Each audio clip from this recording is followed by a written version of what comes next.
கர்த்தருடைய பரிசுத்த நாமத்திற்கு மகிமுண்டாகட்டும். ஆண்டவராகிய இயேசு கிறிஸ்துவின் நாமத்தினாலே அன்பு கர்த்தருடைய பிள்ளைகளாகிய தங்கள் அனைவருக்கும் ஸ்வீட் ஊழியத்தின் சார்பாக வாழ்த்துக்களையும் ஸ்தோத்திரங்களையும் தெரிவித்துக் கொள்கின்றேன்.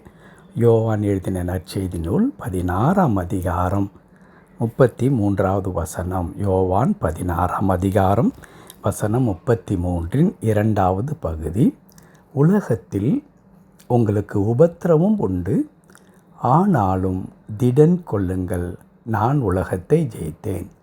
உலகத்தில் உங்களுக்கு உபத்திரவம் உண்டு, ஆனாலும் திடன் கொள்ளுங்கள், நான் உலகத்தை ஜெயித்தேன்.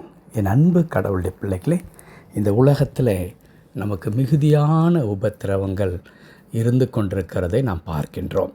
விரும்பினாலும் விரும்பாவிட்டாலும், எதிர்பார்த்தாலும் எதிர்பார்க்காவிட்டாலும், பல நிலைகளிலே பல விதங்களிலே நம்முடைய சமாதானத்தை குலைக்கின்ற காரியங்கள் அல்லது நம்முடைய வாழ்க்கைக்கு சவாலாக நிற்கின்ற அநேக துன்பங்கள் அனுமதிக்கப்படுகின்றது.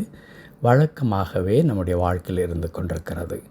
இது எந்த இடத்திற்கு நம்மை அழைத்து செல்லுகிறது என்றால், ஒரு மிகுந்த விரக்திக்கு நேராக நம்மை அழைத்து செல்லுகிறது. ஆனால் கடவுளுடைய பிள்ளைகள் எப்படிப்பட்டவர்களாக நாம் இருக்க வேண்டும் என்றால், என் வாழ்க்கை கடவுளுடைய கரத்தில் இருக்கிறது. கடவுள் என்னை முற்றிலும் அறிந்திருக்கிறார். அவருடைய சித்தத்தின்படி என்னை நடத்தி கொண்டிருக்கின்றார். அப்படி கடவுளுடைய கரத்தில் இருக்கிற என் வாழ்க்கையில் எது நடந்தாலும் அவர் அனுமதிக்காமல் நடப்பதில்லை.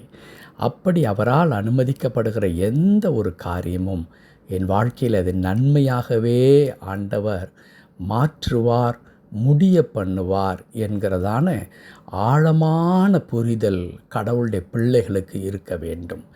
கடவுளுடைய பார்வைக்கு மறைவாக நீங்களும் நானும் எந்த விதமான பிரச்சனைகளையும் சந்திப்பது இல்லவே இல்லை. வனாந்திரத்தில் ஆகார் தன்னந்தனியாகத்தான் நான் நின்று கொண்டிருக்கிறேன் என்று நினைக்கின்றார். பிள்ளை அழும் பொழுது அது தண்ணீர் கிடைக்கவில்லை என்ற தாகத்தால் நான் வருளும் பொழுது பிள்ளை தாகத்தால் சாகிறதை நான் பார்க்க மாட்டேன் என்று கண்ணீர் வடிக்கின்றார்.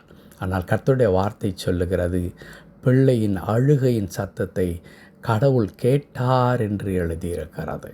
ஆம், அன்பு கடவுளுடைய பிள்ளைகளை, நம்முடைய பாடுகள், நம்முடைய உபத்திரவங்கள், நம்முடைய கண்ணீர், வேதனை, இவை எல்லாவற்றையும் கடவுள் பார்த்து கொண்டிருக்கிறார். மனிதருடைய பார்வையில் மறைந்திருக்கலாம். மனிதர்கள் ஒருவேளை இதை கண்டும் காணாதவர்களாக கூட இருக்கலாம். அல்லது மனிதர்கள் நம்முடைய பாடுகளையும் நமக்கு இருக்கிறதான துன்பங்களையும் பார்க்கும் பொழுது அவர்கள் நியாய தீர்ப்பு கூட எழுதிவிடலாம்.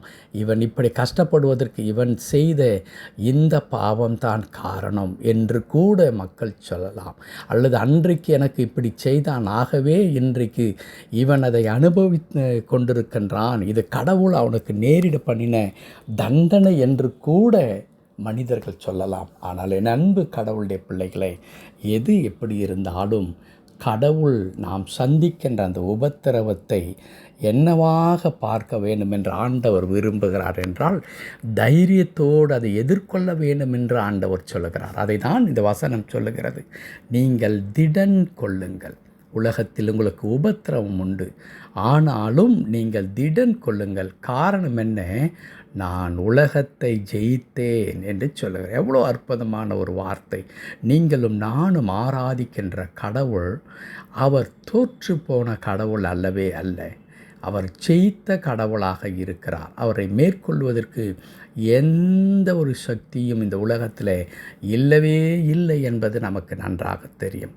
சிலுவையிலே அவர் முடிந்தது என்று சொல்லி அவர் முழங்கின அந்த முழக்கம் தோல்வியின் முழக்கம் அல்ல, அது வெற்றியின் முழக்கமாக இருந்தது. எந்த கல்லறை அடைத்து வைத்து இதிலே அவர் அவ்வளவுதான் என்று சொன்னார்களோ, அந்த கல்லறையை ஆண்டவர் திறந்து அவர் வெளியே வந்தார் என்று பார்க்கிறோம்.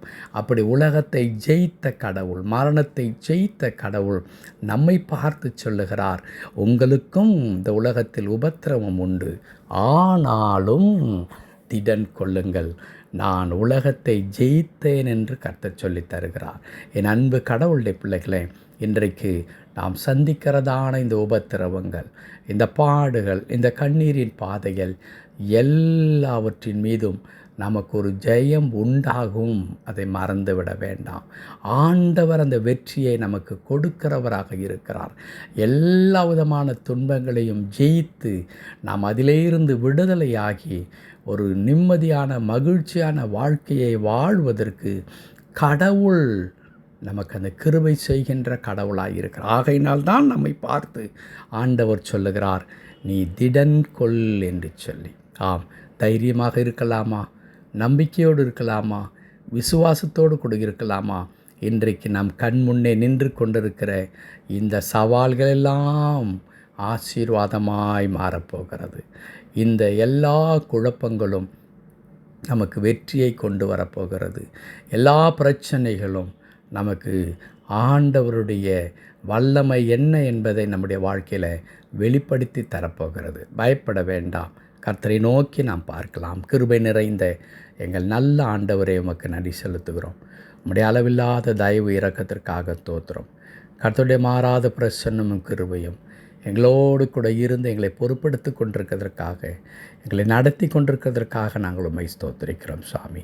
அன்பின் ஆண்டவர் தாமே தொடர்ந்து ஆண்டவரை எங்கள் வாழ்க்கையில் வருகிற இந்த உபத்திரவங்கள், பாடுகள், வேதனைகள் எல்லாவற்றையும் நாங்கள் ஜெயிப்பதற்கு ஐயா எங்களுக்கு கிருபை பாராட்ட வேணும் என்று உம்முடைய கரத்தில் கெஞ்சி நிற்கிறோம். தாழ்த்தி திருக்கரத்தில் அர்ப்பணிக்கிறோம். எங்களை பொறுப்படுத்திக் கொள்ளும். இயேசுவின் நாமத்தில் பிதாவே. ஆமென், ஆமென்.